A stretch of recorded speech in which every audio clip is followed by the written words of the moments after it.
Hola amigos, bienvenidos a la lección 10 de este cuarto trimestre del 2017. El título de esta es Hijos de la Promesa. El versículo de memoria es Romanos 9:18. De manera que de quien quiere tiene misericordia, y al que quiere endurecer, endurece. Interesante versículo, ¿verdad? Y los autores de la escuela sabática hacen unas preguntas muy interesantes que esta semana en cierta forma vamos a responder porque, según veo, hay un pequeño matiz que hay que tener en cuenta cuando se hacen ese tipo de afirmaciones y en los versículos que siguen también. ¿Afirmaciones como esta tiran por tierra el libre albedrío? Pues no, señor, no lo tiran por tierra porque ya si no estuviera el libre albedrío prácticamente nada de la Biblia tendría sentido. Prácticamente el Evangelio no tendría ningún sentido. ¿Este versículo está diciendo que no somos libres de elegir o rechazar a Dios? ¿Enseñan que algunas personas son elegidas para ser salvas y otras para que se pierdan independientemente de lo que hagan en sus vidas? O sea, si alguien quiere ser salvo, si Dios no lo ha elegido a él para serlo, no lo puede ser. ¿Está diciendo esto Pablo aquí? ¿Está hablando de predestinación? ¿Está hablando de un Dios totalmente autoritario y arbitrario? Pues no, nada de esto. Aquí está hablando de personas que elige Dios con la responsabilidad de evangelizar el mundo, de ser líderes, de ser personas muy importantes en la evangelización y en dar el mensaje al mundo. No está entrando en el hecho de personas que pueden ser salvas o no, ya que el núcleo mismo del Evangelio, como hemos ido viendo, es que Cristo murió por todos, por tanto, tenemos de forma gratuita la entrada a la vida eterna gracias al sacrificio de Cristo en la cruz. Con este sacrificio su sangre nos limpia de todo pecado y Él nos imputa su justicia de forma gratuita y nada podemos hacer para que esto no sea así. Luego ya depende de nosotros entrar o no. Por tanto, es decisión personal de cada persona ser salvo o no ser salvo, aceptar, mejor dicho, la salvación o no. Y conforme a sus obras les será pagado, ya que las obras son la demostración, la prueba de nuestra fe, de la fe que tenemos. Por tanto, si una persona persiste en hacer el mal, en el pecado y no seguir a Dios, pues al final no va a ser salva, pero no porque Dios no haya querido, sino porque esta persona ha rechazado la salvación gratuita que le da Dios. Hecho este matiz, creo que podemos encarar de forma correcta esta semana de la escuela sabática y espero que sea de gran bendición para todos. Dios, en su momento, sacó al pueblo de Israel de la servidumbre de Egipto y, a medida que iba avanzando por el desierto, pasaron una serie de sucesos, y llega Israel al desierto del Sinaí. En este momento, en Éxodo 19:6, Dios les dice lo siguiente: Y vosotros me seréis un reino de sacerdotes y gente santa. Estas son las palabras que dirás a los hijos de Israel. Eso trasladó Dios a Moisés para que dijera al pueblo. Por tanto, eran pueblo elegido por Dios. Israel era la nación santa, la nación que debía llevar el Evangelio al mundo, pero con el tiempo fue perdiendo de vista el significado de los ritos y las fiestas y fue quedándose cada vez más el conocimiento para ellos mismos. Con el hecho de no mezclarse con las otras naciones, llegaron al punto de encerrarse tanto en ellos mismos, para no contaminarse de nada, que el Evangelio quedó recluido a unos pocos, por tanto no hicieron la función que tenían destinados a hacer. Ellos debían anunciar a todo el mundo a viva voz que Jesús iba a venir a morir por todos, y de esta forma se hubiera reconocido a Jesús, no solo unos cuantos pocos.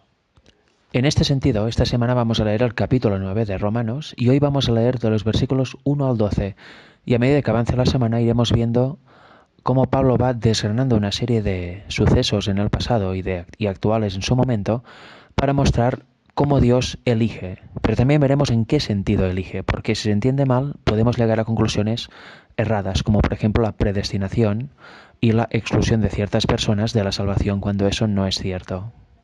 El capítulo empieza así: Verdad digo en Cristo, no miento, y mi conciencia me da testimonio en el Espíritu Santo, que tengo gran tristeza y continuo dolor en mi corazón, porque deseara yo mismo ser anatema, separado de Cristo por amor a mis hermanos, los que son mis parientes según la carne.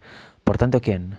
Los israelitas, como Pablo, que son israelitas, de los cuales son la adopción, la gloria, el pacto, la promulgación de la ley, el culto y las promesas. Y así fue. Fue dado todo esto al pueblo de Israel, de quienes son los patriarcas y de los cuales según la carne vino Cristo, el cual es Dios sobre todas las cosas, bendito por los siglos. Amén. Y así fue también. Cristo era judío, vino de madre judía, que María era judía, por tanto tenía los rasgos judíos, era israelita judío. No porque la palabra de Dios haya fallado, porque no todos los que descienden de Israel son israelitas, ni por ser descendientes de Abraham son todos hijos, sino en Isaac te será llamada descendencia. Aquí Pablo está diciendo que no por ser israelita ya tienes el cielo asegurado, se dice, o eres ya parte especial del plan de salvación, sino que va mucho más allá, no es por ser israelita en la carne, sino que tienes que tener la fe verdadera, si no, no cuenta. Y luego añade que no por ser descendiente de Abraham también eres algo, ya que Abraham tuvo dos hijos, el hijo de la libre, Isaac, y el hijo de la esclava, Ismael. Y solo los de la línea de Isaac, los descendientes de Isaac, son considerados verdaderos israelitas, digamos, o verdadero linaje de Abraham. De él saldrá la descendencia. En cambio, del hijo de Ismael, no. Ya sabemos que de Ismael surgió toda la nación árabe. Pero eso no quiere decir que ningún descendiente de Ismael no pueda ser salvo. No va por aquí la cosa. Versículo 8. Esto es, no los que son hijos según la carne son los hijos de Dios, sino que los que son hijos según la promesa son contados como descendientes. Porque la palabra de la promesa es esta, por ese tiempo vendré, y Sara tendrá un hijo. Y no solo esto, sino también cuando Rebeca concibió el uno de Isaac nuestro padre, pues no habían aún nacido ni habían hecho aún ni bien ni mal para que el propósito de Dios conforme a la elección permaneciese, no por las obras, sino por el que llama, se le dijo, el mayor servirá al menor. Y así fue Jacob el elegido, no Esaú. Jacob fue el que después de toda la noche luchando con el ángel del Señor, le fue cambiado el nombre a Israel. Y de esta forma ya, digamos, fue perdonado de todo lo que sucedió en el pasado con su hermano Esaú. Hasta aquí vemos un aspecto que es que no por ser de una raza, no por ser de un determinado grupo, se es salvo, sino que todo es por la fe. Y también vemos que de dentro de una misma familia, de un mismo linaje, salen remanentes. Por ejemplo, de la descendencia de Abraham salió el remanente de Isaac. No es la línea de Ismael la que lleva la descendencia, sino la línea de Isaac. Y de Isaac la descendencia viene a través de la línea de Jacob, no de la línea de Esaú. Por tanto, por el momento hemos visto esos remanentes dentro de los descendientes de la promesa, y también que no se es hijo de Dios por ser de una raza, de un linaje o porque tus padres ya lo eran, por decirlo así. En esta semana seguiremos indagando y viendo cómo va desarrollando el argumento Pablo en este capítulo. Vamos a reanudar donde lo dejamos ayer. El versículo 12 de Romanos 9 dice así, se le dijo, el mayor servirá al menor, como está escrito, a Jacob amé, mas a Esaú aborrecí. Aquí, como vemos, está hablando de funciones o tareas especiales que da a algunas personas o a algunas naciones, pero no está hablando de a uno le di salvación porque decidí amarlo y al otro no, y por tanto no tiene ninguna posibilidad de ser salvo, lo cual es muy distinto una cosa de la otra. Y si seguimos leyendo los versículos 14 y 15, vemos así, ¿qué pues diremos? ¿Que hay injusticia en Dios? En ninguna manera. Pues a Moisés dice, tendré misericordia del que yo tenga misericordia, y que me compadeceré del que yo me compadezca. Como vemos, no está hablando de salvación individual, ya lo vimos en los versículos que leímos ayer del 1 al 11, y lo seguiremos viendo a lo largo de la semana. Está hablando de funciones especiales que da ciertas personas o naciones, porque 1 de Timoteo 2:4 dice, el cual quiere, o sea, Dios, está hablando de Dios, el cual quiere que todos los hombres sean salvos y vengan al conocimiento de la verdad. Por tanto, no está diciendo en otras partes de la Biblia que yo elijo quién es salvo y quién no.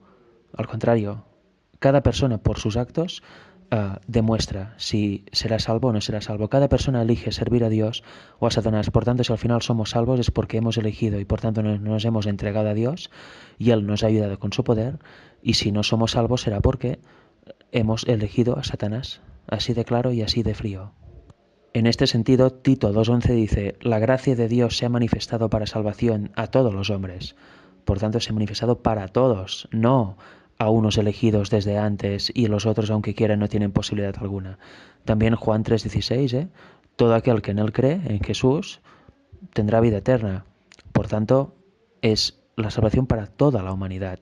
En este capítulo, como ya he dicho antes, está hablando de funciones especiales que dio a ciertos personajes y también funciones que puede dar a distintas naciones, pero eso no implica ni tiene nada que ver con salvación individual o salvación personal. Son nuestras decisiones los que nos hace ser salvos o no. Una vez aceptamos a Cristo como Salvador personal, si nos entregamos completamente a Dios, Él nos va a impartir su justicia. Si rechazamos el sacrificio de Cristo por nosotros y no aceptamos la vía que gratuitamente nos abrió Él por sus méritos hacia la vida eterna, pues es nosotros. Dios nos dio el libre albedrío, por tanto de nosotros depende elegir en cada momento a Dios o a Satanás. Por tanto, si nos perdemos o somos salvos, si aceptamos la salvación o no la aceptamos, es todo por decisión nuestra, no es por obligación de Dios a unas personas que no tienen nada que hacer, tienen que aceptar sí o sí, y otras pues no tienen nada que hacer para salvarse porque aunque quieran, Dios no se lo va a permitir. Eso es una doctrina muy falsa, muy errónea y que realmente deja a Dios, el carácter de Dios totalmente distinto al que vemos en los evangelios y al que vino a manifestar Jesús cuando estuvo aquí en la tierra. Por tanto, tengamos esto claro. Este capítulo está hablando de ciertas elecciones para ciertos propósitos, pero no tienen nada que ver con salvación o perdición individual. Isaías 55 versículos 8 y 9 dicen: Porque mis pensamientos no son vuestros pensamientos, ni vuestros caminos mis caminos, dijo Jehová. Como son más altos los cielos que la tierra, así son mis caminos más altos que vuestros caminos, y mis pensamientos más que vuestros pensamientos. Teniendo estos dos versículos en mente, vamos a leer Romanos 9, versículos del 17 al 24, que es justo donde terminamos ayer. Dicen así: Porque la Escritura dice a Faraón: Para esto mismo te he levantado, para mostrar en ti mi poder, y para que mi nombre sea anunciado por toda la tierra, de manera que de quien quiere tiene misericordia, y al que quiere endurecer, endurece. Pero me dirás: ¿por qué? Pues inculpa. ¿Por qué? ¿Quién ha resistido su voluntad? Aquí Pablo nos está dirigiendo la mente al episodio de Faraón y el pueblo de Israel en la liberación de Egipto. Moisés, por orden de Jehová, dio unos mensajes a Faraón diciendo: deja ir al pueblo. Y cada vez Faraón ya decidió ir en contra de Jehová. Él no creía en el Dios de Israel y simplemente se negó a obedecer la orden que Jehová dio a través de Moisés. Y cada desobediencia llevaba una plaga y otra y otra. Y nunca se convencía. Siempre acababa endureciendo su corazón y diciendo: no se va a ir el pueblo. Incluso al final, cuando mataron a los primogénitos, dejó ir al pueblo. Y muchos egipcios, debido al temor al ver aquello, se fueron con los israelitas también, pero no por conversión, sino por miedo. Pero ni aun así Faraón se convirtió ni aceptó, y a que al cabo de un tiempo dijo: no, de ninguna manera, y fue a perseguir al pueblo de Israel para masacrarlo completamente, y eso causó su ruina, muriendo en el Mar Rojo. Por tanto, Faraón decidió endurecerse porque no hizo caso de la voluntad de Jehová, no quiso dejar ir al pueblo, y cuando lo hizo, no lo hizo por entender el pedido de Jehová, sino por miedo al final y desesperación. Por tanto, Jehová no endureció el corazón de Faraón para que se perdiera y para impedirle ser salvo, sino que fue una decisión de Faraón. Se puso en contra de Jehová y decidió no aceptar su voluntad. Versículo 20. Mas antes, oh hombre, ¿quién eres tú para que alterques con Dios? ¿Dirá el vaso de barro al que lo formó: ¿por qué me has hecho así? ¿O no tiene potestad el alfarero sobre el barro para hacer de la misma masa un vaso para honra y otro para deshonra? ¿Y qué si Dios, queriendo mostrar su ira y hacer notorio su poder, soportó con mucha paciencia los vasos de ira preparados para destrucción, y para hacer notorias las riquezas de su gloria, las mostró para con los vasos de misericordia que él preparó de antemano para gloria, a los cuales también ha llamado, esto es, a nosotros, no solo de los judíos, sino también de los gentiles? La salvación es para todo el mundo. Por eso dice Juan 3:16 que de tal manera amó Dios al mundo que dio a su Hijo unigénito para que todo aquel que en él cree no se pierda, mas tenga vida eterna. Pero entre las personas, y eso lo podemos comprobar en nuestro día a día y en nuestras experiencias vitales, incluso en nosotros mismos, hay personas que siguen los caminos de Dios y hay personas que no. Hay personas que son vasos de honra y hay personas que son vasos de deshonra. Y todos somos humanos, somos de la misma masa, pero como tenemos libre albedrío, cada uno decide qué acciones hacer y a quién servir, si a Dios o a Satanás, si rechazar la verdad, si aceptarla, si vivirla, si no. Cada uno de nosotros, siendo humanos todos, decidimos qué hacemos con nuestra vida.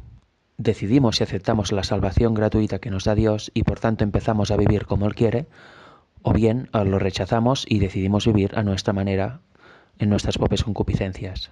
Dice que los vasos de ira fueron preparados para destrucción y que los vasos de honra fueron preparados de antemano para gloria.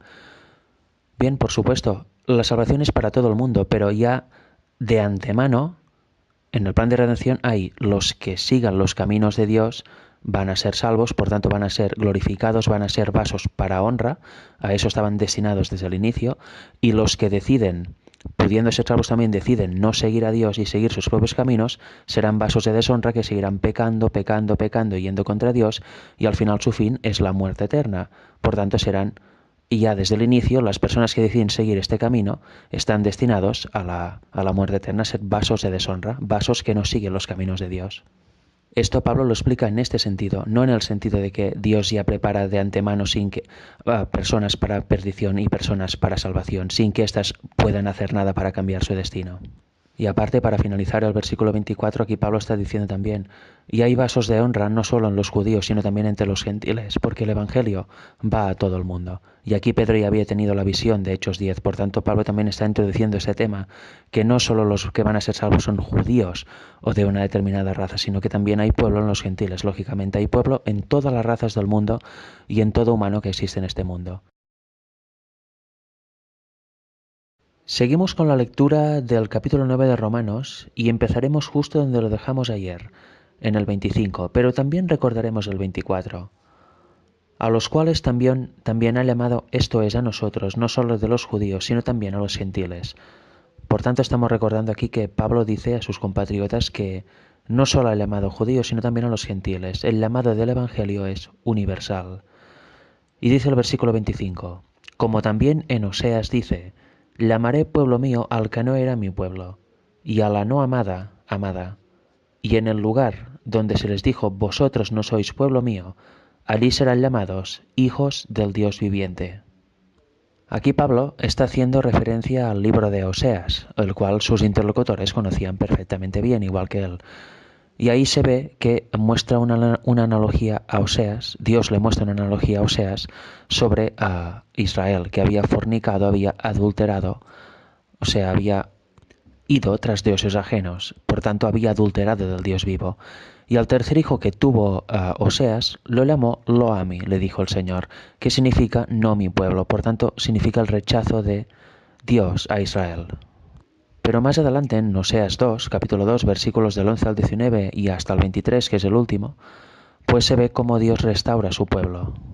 Después del castigo a causa de sus pecados, donde tanto a nivel de nación como a nivel de personas se veía a las mujeres con zarcillos, que lo cual no está permitido según Isaías, o sea, vestidos como las demás personas de las otras naciones, fornicando entre ellos, por tanto no había el respeto del matrimonio, etc. Pues después de eso, de este castigo, porque el pueblo fue infiel, Dios dice que restauraría su prosperidad. Quitaría de ellos todos los falsos dioses que habían acariciado y haría un pacto con él. Y en ese momento, los que no eran su pueblo pasarían a ser llamados mi pueblo otra vez.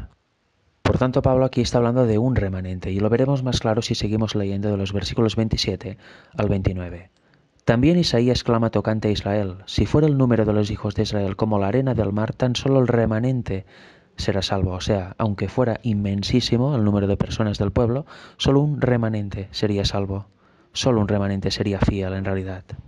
Versículo 28. Porque el Señor ejecutará su sentencia sobre la tierra en justicia y con prontitud. Y como antes dijo Isaías, si el Señor de los ejércitos no nos hubiera dejado descendencia, como Sodoma habríamos venido a ser, y a Gomorra seríamos semejantes. Por tanto, aquí Pablo está explicando a sus compatriotas judíos el Evangelio básicamente, gracias al sacrificio de Cristo en la cruz, tanto ellos como los gentiles que quieran tienen oportunidad de ir a la vida eterna y ser salvos, tienen oportunidad de formar parte de este remanente. Gracias al sacrificio de Cristo en la cruz tenemos vía abierta a todos los humanos. Ahora depende cada quien aceptarlo o rechazarlo, aceptar la vida que Dios propone en su palabra o bien seguir nuestra propia vida basada en nuestras propias concupiscencias. Por tanto, Pablo da esta esperanza. Aunque como raza adulteramos de Dios, porque nos separamos ya desde el Edén como humanidad, gracias al sacrificio de Cristo en la cruz, es posible otra vez volver a restaurar lo original y ser parte de lo que nunca debía haberse perdido, seres eternos, completamente unidos a Dios y sin tendencia al mal, sin pecado. Y en este sentido, aunque a veces ahora podemos pasarlo al pueblo cristiano. El pueblo cristiano es mucho, solo un remanente será salvo, y no debemos desanimarnos porque vemos un montón de desgracia a nuestro alrededor o un montón de apostasía a nuestro alrededor. Siempre queda un remanente solamente. Por tanto, lo que debemos procurar es ser de este remanente. Y en este sentido, el mensaje final para este mundo, el mensaje triple angélico de Apocalipsis 14, más el del cuarto ángel de Apocalipsis 18, los que lo predican con gran fervor a toda nación, tribu y lengua, a todo el mundo, son parte de los que formarán su pueblo. ¿Por qué? Porque estas personas cultivarán un carácter a semejanza del de Cristo. Los que verdaderamente están unidos a Cristo eran eso, no solo los que lo predican teóricamente. Y aparte, darán luz al mundo para que quien quiera que no conoce pueda reaccionar y añadirse también al fuerte pregón y ser parte de este pueblo. Por tanto, gracias al sacrificio de Cristo en la cruz, Dios dijo a la humanidad: volvéis a ser mi pueblo. ¿Quién quiere venir?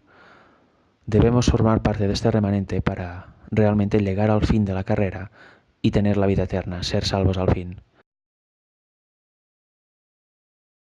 Hoy terminaremos de leer el capítulo 9 de Romanos. Empezaremos en el versículo 30 y llegaremos hasta el final, el 33. El versículo 30 dice así: ¿Qué pues diremos? Que los gentiles que no iban tras la justicia han alcanzado la justicia, es decir, la justicia que es por fe, mas Israel que iba tras una ley de justicia no la alcanzó. Y versículo 32. ¿Por qué? Porque iban tras ella no por fe, sino como por obras de la ley, pues tropezaron en la piedra de tropiezo. Aquí Pablo nos está poniendo de relieve una vez más la importancia de la fe, ya que, ¿qué está diciendo? Pues que Israel iba detrás de la ley, pero confiando en las propias obras de la ley y en sus propias obras. No tenía en cuenta la fe ni un redentor realmente. No entendieron muchos de los fariseos conversos al cristianismo el verdadero evangelio y que la salvación venía a través de la fe de Jesucristo y que la justificación verdadera era por la fe, no por las obras de la ley ni por obras que tú podías hacer para hacer más preciosa esta salvación. Y pone el ejemplo de los gentiles. Ellos no guardaban la ley. Y mira, también les llegó la justicia. ¿Por qué? Porque los que creyeron en el Evangelio fue por fe, no por haber guardado una ley antes, o no por seguir la ley basándose en sus propias fuerzas y en sus propios conocimientos, sino que aceptaron todo por fe y confiaron su fortaleza en Cristo, que es quien la tiene. Por tanto, eso es realmente importante, ¿eh?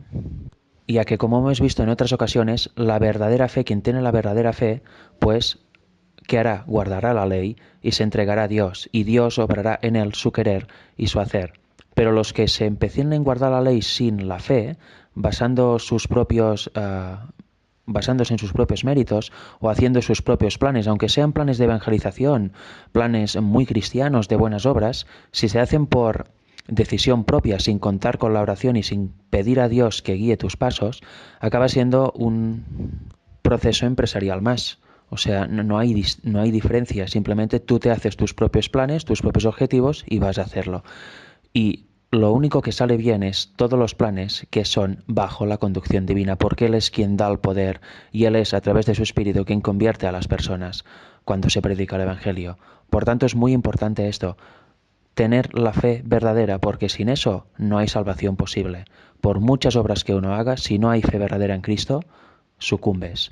Y por eso dice en el versículo 32, tropezaron en la piedra de tropiezo.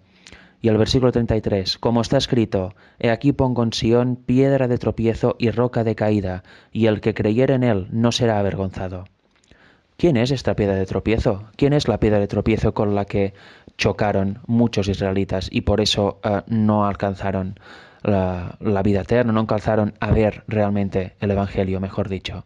Pues la Biblia nos lo dice muy claro, y os voy a dar una serie de textos para que los buscáis vosotros mismos y veáis claramente quién es esta piedra de tropiezo, quién es esta roca de la cual habla la Biblia.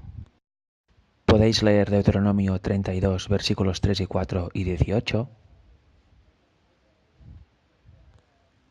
Segunda de Samuel 22, versículos del 1 al 3. Salmos 18, 31. Salmos 19, 14. Salmos 31, versículos del 1 al 3.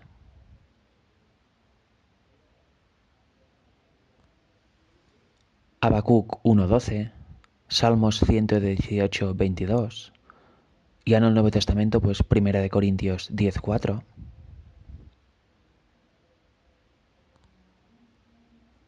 Mateo 21 del 42 al 45.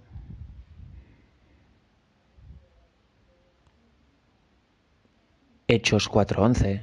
Efesios 2:20, este escrito también por Pablo, igual que el de 1 de Corintios 10:4. Y finalmente 1 de Pedro 2, versículos 6 y 7. Si leéis todos estos versículos que os he citado, con calma, con oración y con ganas de aprender y estudiar, veréis de forma clara que la roca con la que tropezaron estas personas, estos israelitas, es Cristo.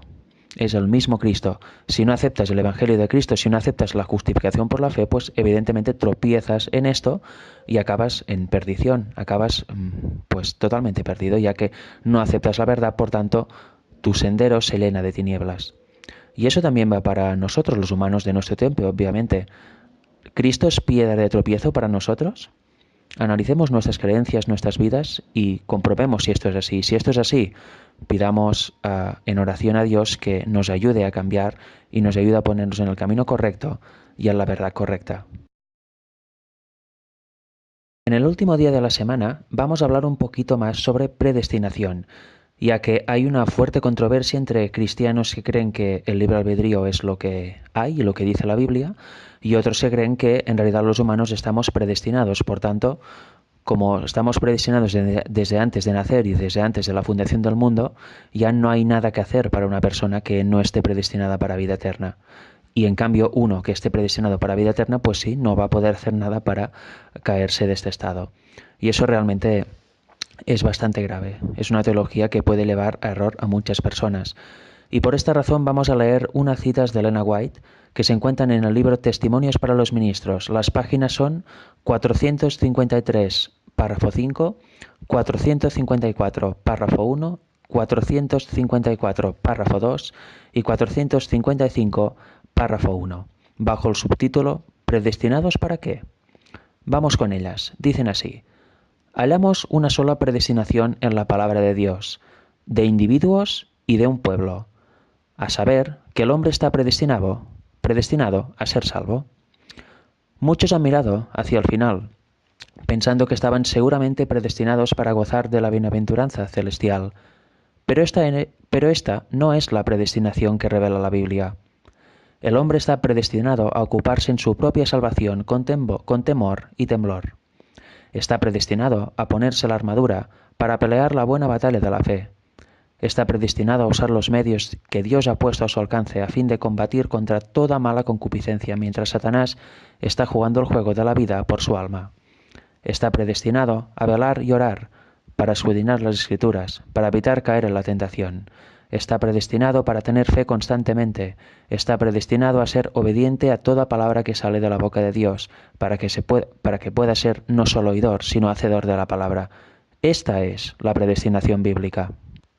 Debido a que se ha concedido, gran luz, debido a que los hombres, como los príncipes de Israel, han ascendido al monte y han disfrutado del privilegio de la comunión con Dios, y se les ha permitido morar a la luz de su gloria, es un engaño fatal el que estas personas así favorecidas piensen que después pueden pecar y corromper sus caminos delante de Dios y seguir actuando como si hicieran su voluntad, como si Él no tomara en cuenta sus pecados, porque han sido tan honrados por el Señor.